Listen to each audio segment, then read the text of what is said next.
Welcome to Hilary Emmanuel Ministries, where faith meets power, purity and prosperity, and breakthroughs are born.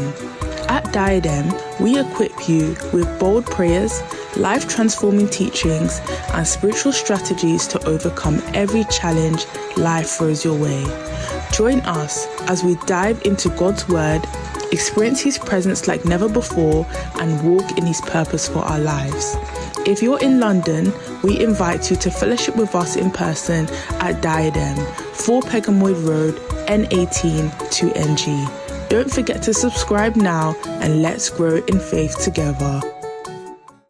There are so many mysteries about the foundation and about the issue of fountains in the foundation. Fountains. When you talk about fountain, it's like a pool. It's like a reservoir that is hidden maybe under the ground. And there are fountains existing that are invisible, that are spiritual in nature. And there are people living upon them without knowing. People living upon these fountains. And there are different types of fountains that produce different things. Different fountains producing different things. I want you to listen carefully so that you understand the message first. Sometimes you see in a family, you see in a foundation, you see in a community, it could be one type of problem that they will be having in that family. One kind of problem. Possibly it's one type of sickness. And almost every person will have that sickness from that family. Sometimes it could be premature death. And that thing will be what is plaguing them in that foundation.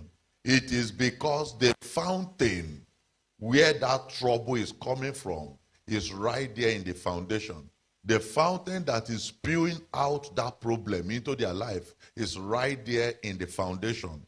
And because nobody has addressed it, nobody has tried to search out where is this coming from. You see them, they will be there from generation to generation suffering that same problem. Other people that are not living in that same foundation might not experience the same thing. And they will be saying, we don't have that kind of problem in our place. What happened? Why are your people like that? But in their own place too, they will be sitting on a different kind of fountain that is spewing out different things into their lives.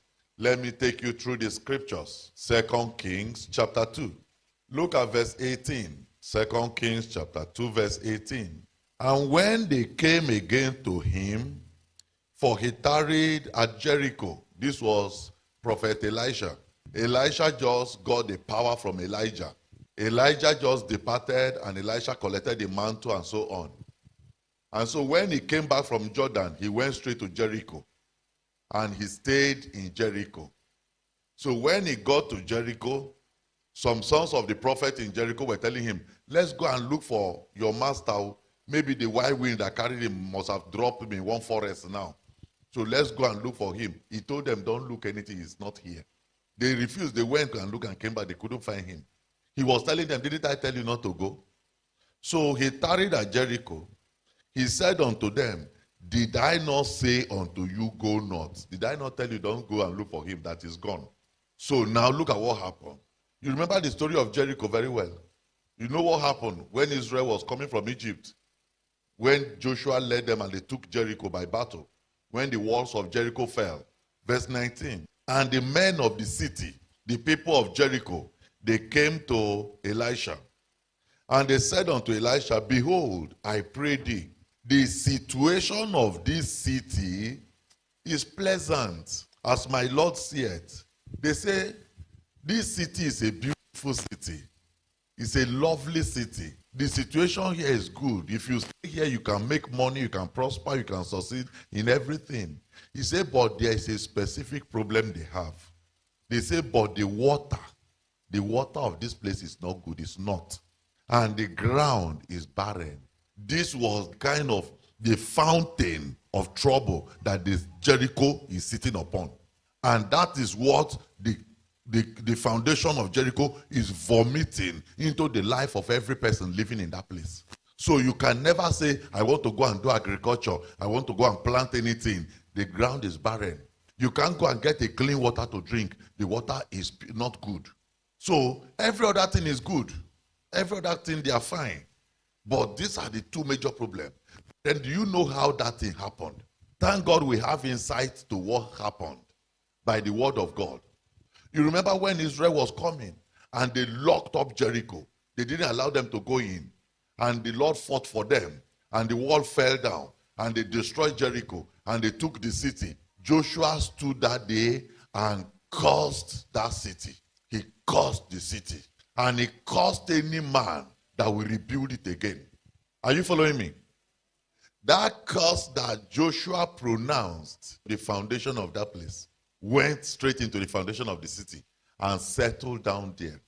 The curse went straight into the whole water fountain. All the water fountain in the city, the curse entered there. The spirit of the curse entered there and dwelt there. All the land round about Jericho, the curse went and just settled down there. Now, years later, Israel now have rebuilt. If you read the Bible, you will see that the person that rebuilt it lost his 2 children for rebuilding it, according to the prophecy of Joshua. So Israel has been rebuilt it, but the curses, the fountain that was pronounced is still spewing out bad water and barren land into their lives.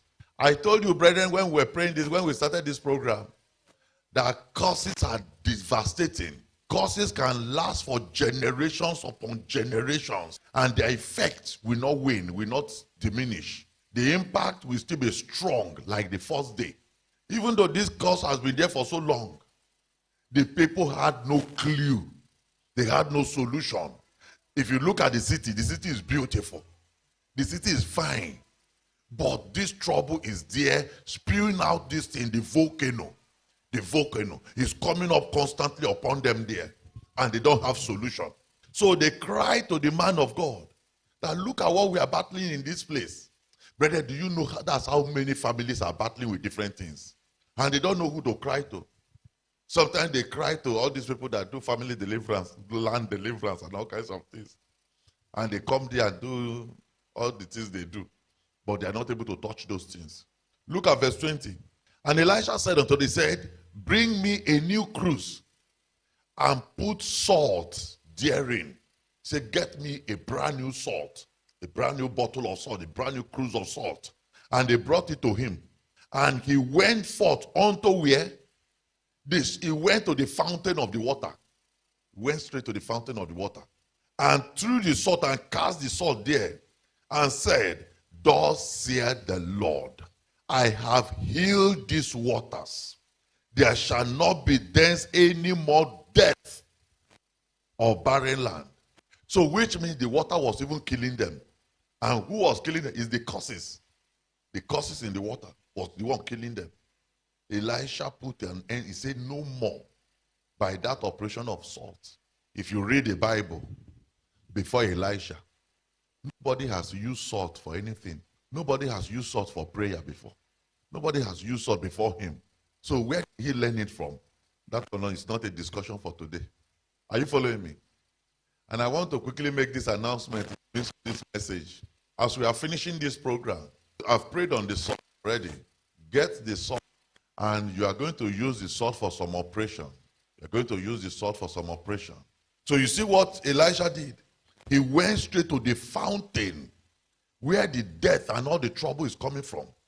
And he carried out some prophetic action. What the Bible says, verse 22. So the waters were healed unto this day. If they didn't come across somebody like Elisha, unto this day that we are talking today, that trouble will have still be there. It doesn't matter how long it takes. That's how he delivered Jericho. That's how he healed Jericho. He healed it from the fountain, right from the spring of the water, because that's where the trouble was. That's where the trouble was. A lot of families, a lot of foundations, a lot of nations, people, languages, tribe, races, they are sitting on different kinds of fountains that are spewing out unimaginable trouble into their lives. And they are just struggling and managing every day. Managing every day. Many people don't have solution. They don't even know the story. They don't even know how it started. So this is what we are going to deal with today. I don't know which one your family is sitting upon. I don't know which one your town, your city, your village. I don't know which one your tribe, your language, your ethnic group, where they are sitting on. The kind of thing that is in the fountain right deep below. You can see this one that Elisha dealt with here was the pronouncement of a man. Curses, curses. Because in that anger, he just said, cursed be the man that will rebuild Jericho. He forgot that that is part of the promised land they are coming to inherit. Why do you have to curse it when you are coming to collect the thing? The Lord has fought the battle for you. You collected the land. But he cursed it. There are so many things we do in anger. I told you curses are not good. Curses are not good. Sometimes it could be curses. Sometimes it could be covenants. Sometimes, brethren, it could be agreement with Satan. And you know, Satan is a mathematician. He will always do it in such a way that he will package everything. He will write all the agreements, right? Everybody will sign with witnesses. And he will keep his own copy. So all those things, they go into the fountain of the foundations. And they can run for very long time. And they can have long-lasting effect on the people living there. You just discover that from generation to generation, that fountain is spewing out all kinds of things. Spewing out all kinds of things. You know, it operates like the physical, geological volcano that we know about. When the plates, you know, the earth has plates, about 7 plates or so, I think, the tectonic plates. So the tectonic plates, there are about 7 of them, and there are edges where they meet. There are edges where those plates meet each other. Those countries sitting on the edges where those 2 plates meet, they are the one that witness earthquake more. They are the one that witness volcano more. They say Africa is lucky to be sitting directly on top of the plate. That's why you have less earthquake in Africa, less volcano. But what does that mean? It means that there are trouble, liquid fire, problem under those things that at a little movement, they will come out. Little shaking, they will erupt. That's how it is also spiritually. There are families, foundations sitting on such plates that any little movement like this, you will see them having serious trouble, having big trouble. Look at Psalm 68.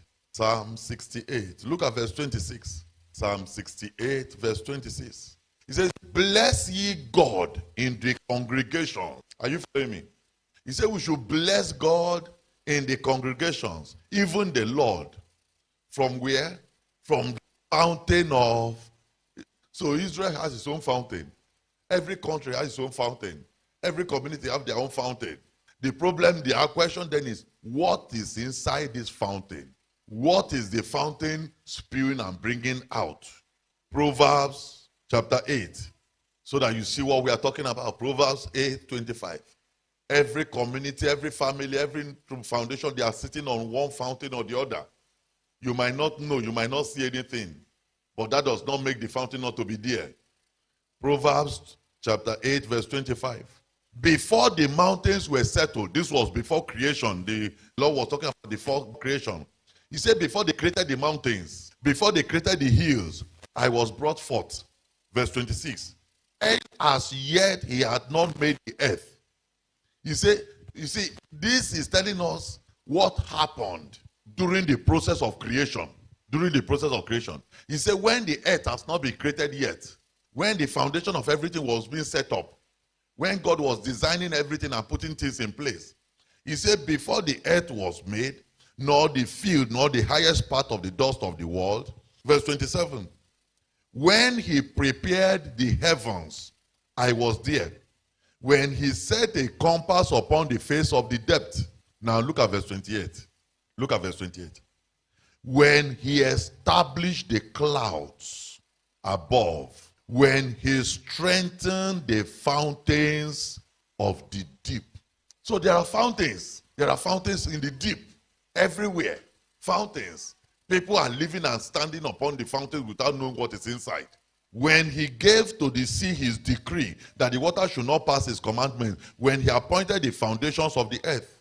So there's fountain everywhere. There's fountain everywhere. The question is, what is inside these fountains? How did they get there? I've shown you the one of Jericho. How that one happened. The one of your own foundation, how did it happen? How did it get there? And what are the things inside? Look at Genesis chapter 7. Because we have told us before the Lord created everything, while he was creating everything, look at what the people that lived before us, what they didn't know. People that first inhabited this earth, they didn't know this. Look at Genesis chapter 7. Look at verse 11. Look at verse 11. He said, in the 600th year of Noah's life, Noah was 600 years old. 600 years old. In the second month, the 7th day of the month, the same day were what? All the fountains of the deep broken up. The whole fountains just broke. And what started coming out of them? And the windows of heaven were opened. So, brethren, you can see the fountains broke up. Do you know what happened to that world, that generation? Only Noah and his family that were secure inside the ark, they were the only one that survived it. They were the only one that survived it. Do you ever ask yourself, look at our world. You hear bad stories, bad suddenly. This side they will say, it's just as if the thing is just going round. The other side they will say, train collided with bus. The other side, and so number of people die.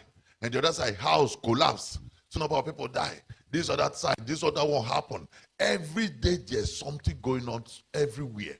These are not coming out from anywhere ordinarily. There's something creating them, pushing them out. And people are perishing. People are perishing every day under these issues. So the fountains broke up. That world did not survive it. They all perished. Just because of the fountain. And do you know, before then, they didn't know they were living on top of a fountain. None of them knew. They thought that, well, which kind Noah? All this in Noah is telling us lie. And rain is coming. Look at that mountain. We climbed the tallest mountain. Where is the rain going to come? But when the fountain broke, no mountain could stand again. Nothing. The fountain was stronger than any rescue, any mountain, any house, any skyscraper. Genesis chapter 8. Look at that fountain that broke. Look at what happened to it. In Genesis chapter 8, in verse 1. So the fountain broke and continued to pour out trouble, water, and was killing people, pour out death, and was wiping out the whole earth. In verse 1. And God remembered Noah and every living thing and all the cattle that was with him in the ark. And God made a wind to pass over the earth, and the water assuaged. Verse 2. Look at what happened in verse 2. The fountains also of the deep and the window of heaven were what? They stopped. The one that broke, they stopped. They closed it. They closed that fountain that broke. So the fountain is no longer pouring out water. And the rain from heaven was restrained. And look at verse 3. And the waters returned from off the earth continually. So the water was going back into the fountain. The water was rushing back into the fountain. Going back into the fountain. Going back into the fountain. And so the water went continually. And after the end of 150 days, the water has disappeared. They've all come back again to the fountain. Brother, do you know as we are going up and down boasting, when we put chicken in the mouth, we are boasting, making noise everywhere. Do you know we are standing on top of a fountain? You don't know what is holding.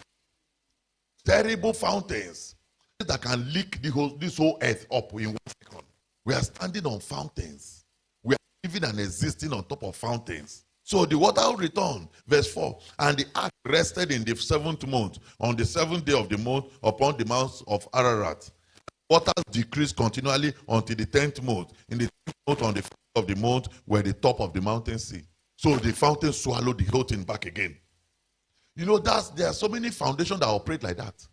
When they spill out, maybe ashes, they cover the glory and the destiny and the beauty of every person in the foundation. No person is shining. No person is manifesting. Or they spew out fire. They roast the ones they want to roast. And then after a while, they die down again. And life return back to normal. And every person continues as if nothing happened. Waiting for another time where it's going to start again. Job chapter 5. Job chapter 5. Look at verse 1. Job chapter 5 verse 1. He said, call now, if there be any that will answer thee, and to which of the saints without tongue? For wrath killeth the foolish man, and envy slayeth the silly one. I have seen the foolish taking root, but suddenly I cursed his habitation. His children are far from safety. and they are crushed in the gate. Neither is there any to deliver them. Whose harvest the hungry eateth? Brethren, these are the kind of events that happen where the fountain is troublesome.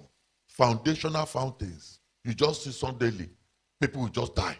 People will just perish. People will just have all kinds of problems. So look at what he says. He says, the saints are not exempted. Even the saints, you can't even turn to themselves. That's from verse 1. He said, even if you are crying for nothing's sake, you turn to the saints, they cannot help you. He said, for wrath killeth the foolish man, envy slay the silly one. I have seen the foolish taking road, and then suddenly I curse his habitation. His children are far from safety, and they are crushed in the gate. Neither is there any to deliver them. Verse 5, whose harvest the hungry eateth up, and taketh it even out of the thorns, and robbers swalloweth up their substance. Verse 6, he now tried to find out all these troubles, where do they come from? Where are they coming from?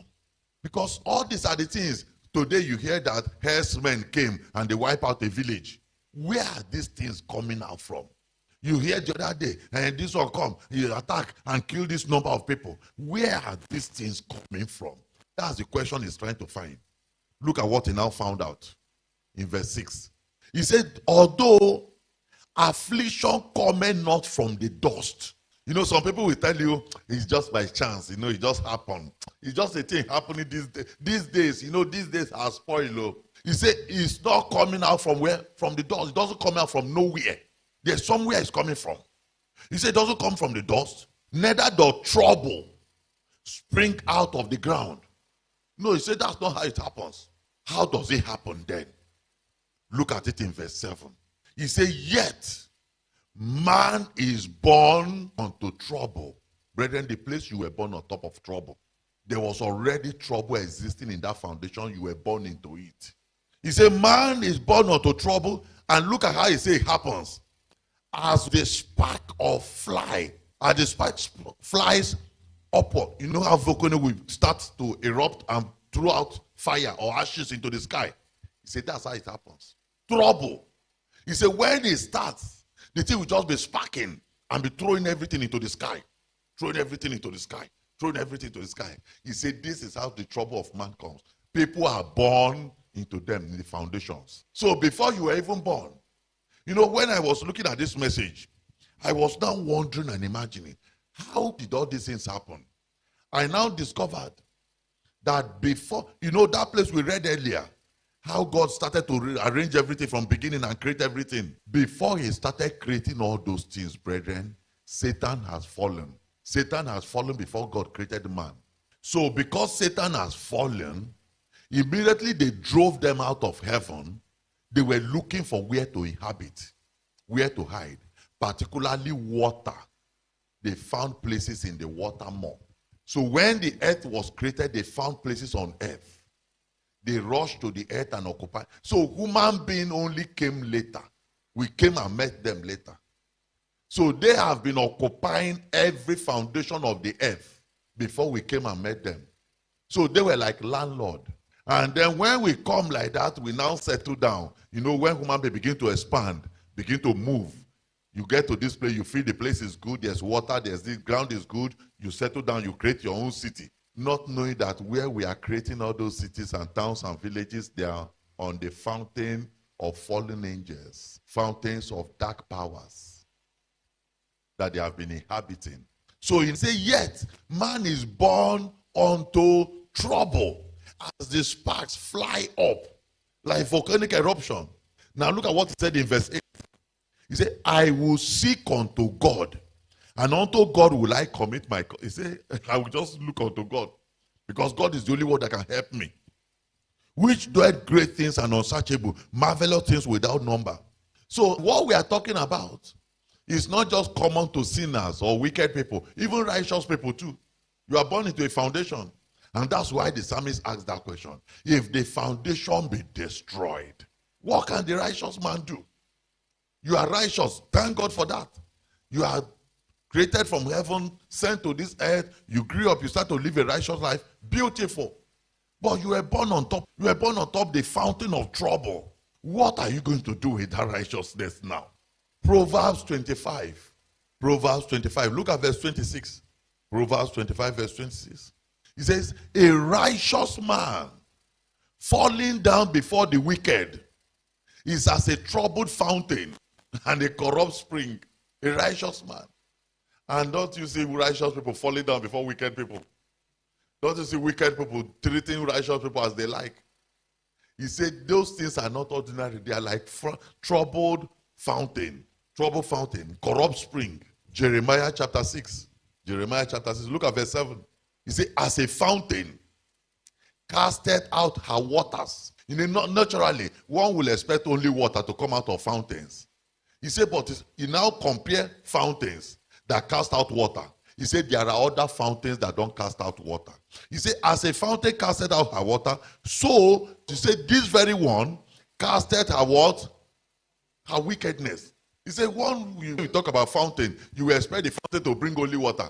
He said, no. He said, not all of them. He said, there are other ones that produce wickedness. Brethren, do you know? Some of us were born into fountain of wickedness. Families that are raw wickedness. Even Satan himself respects them for wickedness. Satan himself, when he sees the family, he bows down to them, the level of because their level of wickedness past Satan's own. So he says that this one cast out our wickedness. And not only that, he says violence and spoil is hard in her. Before me continually is what? Grief and wound. Their foundations you find yourself. This is the daily occurrence. There's no joy one day. Every day is grief. Every person has wounds. So many people are sitting on active volcano, active spiritual volcanic pit that is spewing out fire and ashes, trouble and problem, pain and sorrow. Do you know that the way human beings have been migrating on earth, what has been necessitating the migration of man is because of the condition they meet in a particular place. A people migrate when they were settling down. They might get to a particular location, and the location is so comfortable, so good, everything is fine there, no trouble. They will settle down there. There are other people that they will get to some location, the kind of hostility they will encounter there, they will run away. They will pack their load and run away. It's because of what? They discover that that place is not good for man to inhabit. What is it that is driving them away from there? Numbers 13. Numbers 13. Look at verse 31. So that you see the things that necessitate, that determine, that make people to move, to run from one place to the other. It is the nature of the foundation. It is what is involved, what is there in the foundation. It is what is underneath that is coming out of that foundation. Numbers 13 verse 31. But the men, these were the children of Israel. They were coming from Egypt. And God promised them the promised land. And then when they got to the boundary, Joshua sent them out. He said, go and spy. Go and check Moses. He said, go and spy and bring me word. Let me know how the land looks like. They want to check the foundation. So the men went. But the men that went up with him said, we'll be not able to go up against the people, for they are stronger than we. Brethren, there are people living upon fountains that are stronger than them. People, families, living upon powers that are stronger than them. He said they are stronger than we. Verse 32. And they brought up an evil report of the land which they had searched unto the children of Israel, saying, the land, these are honest reports. These are honest reports. It's honest analysis of what they saw. You understand now? The only thing is that they didn't operate by faith, but they presented the report exactly what they saw. They said the land that we went to search is a land that does what? That eateth up the inhabitants. It's a land that eateth up the inhabitants. Do you know there are lands like that? Lands, sometimes there are foundations that eat only the best stars. The best stars. Those that will shine in the family, they are the ones that the land wants to eat. The best ones. And he will leave only the vagabonds alone. Leave the vagabonds alone. All the bright ones that should bring the glory of that place to light, he will eat all those ones, swallow them. He said the land eateth up with the inhabitants, and all the people that we saw in are men of great stature.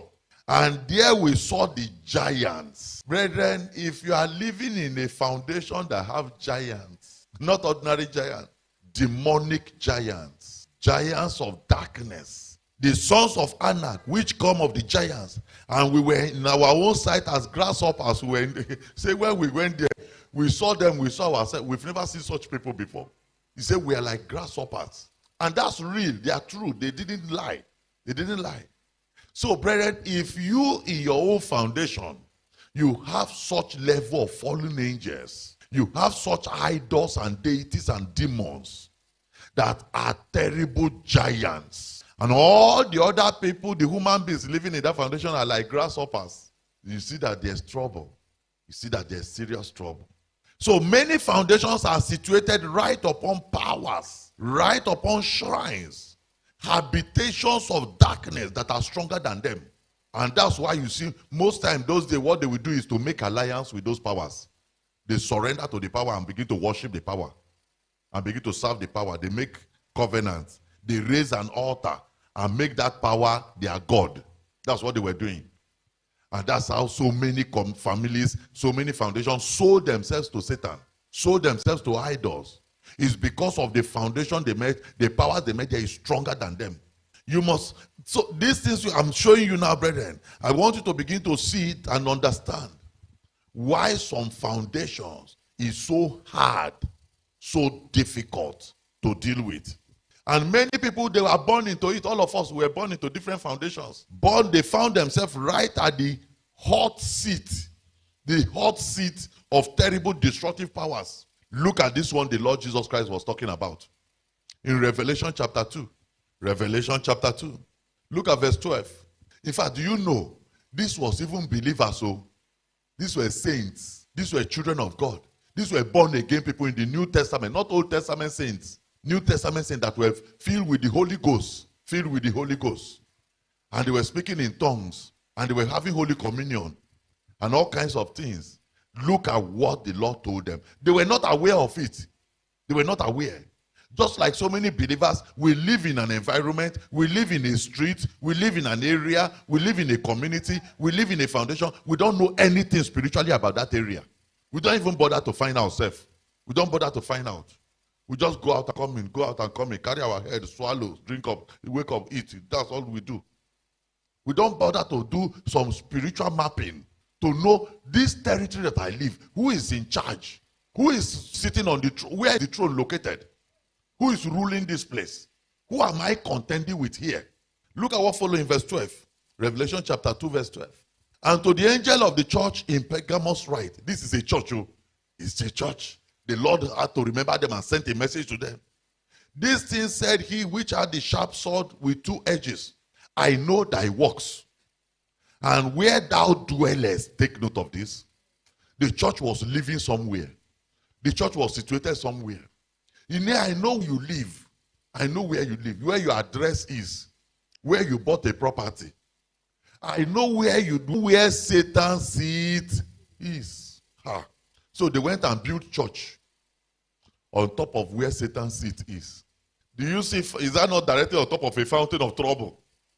That is putting the church directly on top of a fountain of real problem.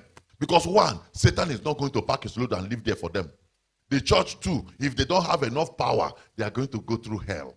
Now look at the result. Look at the result. So that you see the consequences of living and inhabiting and doing business and doing church and doing anything in life and doing marriage and dwelling and coming out of a foundation where Satan dwells, where darkness dwells, where there's a fountain of trouble existing.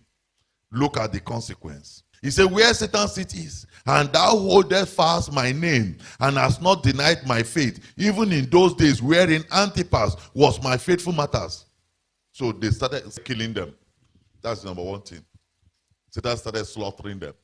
You just suddenly hear, say, brother Antipas has died though. What happened to him? They will not know that the thing came from where the fountain of where they are dwelling. And the Lord repeated it. He said, if among you where Satan dwelleth. He said that's the cause. Bro, Antipas did not die ordinarily. It was because he was living where Satan dwells. That's why they killed him. It was Satan that killed him. Verse 14. He said, but I have a few things against thee, because thou hast not killed all of them yet. He has not killed all of them. He said, those of them he has not killed. Look at what he's doing with them. Look at what Satan is doing. He said, there are some that are the doctrine of Balaam, who taught Balak to cast stumbling block before the children of Israel, to eat things sacrificed unto idol, and to commit fornication. Verse 15. So hast thou also them that hold the doctrine of the Nicolaitans, which things I hate. So you now see what that fountain is bringing out to them, the church. What the fountain is pumping out for the church. The people living there will just see themselves worshiping Satan without knowing why. They just see themselves worshiping Satan. Brethren, have you ever sat down and asked yourself, all these community idols, national deities, family idols, how did they come to it and how did they derive the name? Look at most towns, look at most states, look at most countries. Their name is either from the name of an idol, the name of a fallen or a deity. How do human beings come to that point? Are you following me? For example, when those days they wanted to create more states for the Igbo people, and they look at the other state, they say it's Imo State. Why should they give it Imo, from the Imo River? Because there's a river called Imo River. Why should they give that state the name of a river? They look at the other one and say Anambra. Why should they give it the name of Anambra River? It's not ordinary.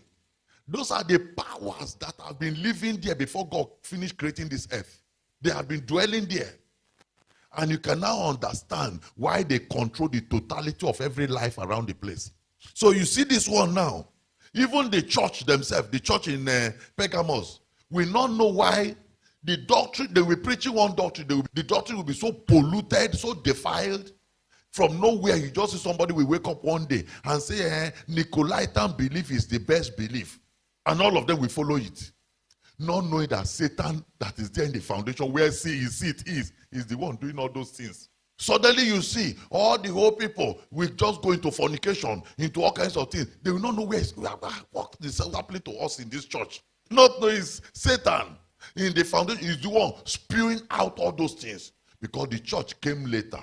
Satan had his seat there before.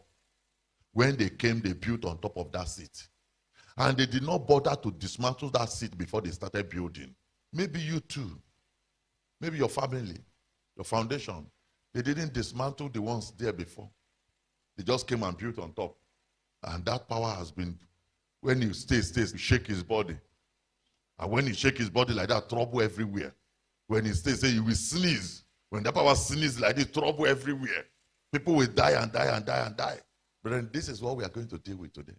You see that what is involved in the foundation is not a joke. What and what is in the foundation. These are the things. And there are some. There are some. You remember that location where God met Jacob. Where God met Jacob. There was something Jacob said when he woke up from that dream. He said, this is the gate of heaven. And I didn't know it. Brethren, there are locations on earth. That is because that place is of God. Because Abraham raised an altar there before. That place in Bethel. Abraham raised an altar. Isaac raised an altar. So that place, God has taken over there. But what if it's like this one we just read now, where the seat of Satan is? And then somebody went and built a house there. And then raised a family there. Give birth to all the children on top of that place. You see that where the troubles of life are coming from. It's not a joke. These are the things we battle with on daily basis. On daily basis. If you cast your mind back, if you stayed local in your foundation, if you know some people in your foundation, few years back, they were all young boys. Some of them were not married. Some of them, maybe right before your eyes, some of them married. And they were young boys, young growing men. Now, before you know it, they have so withered. And they have become old men. And you go there, all of them, their eye pump out of socket like this. Before you know it, they say they are dead. They become old and died. And that's how destiny is just rolling by. Not achieving anything. Not accomplishing anything. Exist and go to hellfire. Exist and go to hellfire. Exist and go to hellfire. From that foundation, nobody going to heaven. Nobody going to heaven. Everybody exist and go to hellfire from there. So we have battle to fight. And the Lord who is showing us all these things will fight for us. And the Lord will help us. Let's stand up on our feet. As you pray that, pray for your wife or pray for your husband. You understand me? Because assuming your own is different fountain, spewing different type of brand, your wife or husband own too is spewing different kind of brand. And you now see now you have concoction of different brands. My Father and my God, you have shown me great mercy in this program. Holy Father, you have been so good unto me. You have shown me your favor in this program. You have done great things for me already. Father, but today's battle is completely different. Today's battle is totally unique. Today's battle is very important to my life, very important to my destiny, very important to my survivor. My Father, please help me. Thank you for watching. If this message blessed you, don't forget to like, share and subscribe to join our growing community of faith. You've just listened to the sermon, but there are powerful prayers that follow. Due to social media rules and guidelines, the prayers have been removed from this video. However, you can access the full prayers and more life-changing resources by visiting www.pastorhillary.org or downloading our app, Diadem Media. If you're in the London area, we'd love to have you fellowship with us in person at 4 Pegamoid Road, N18 2NG.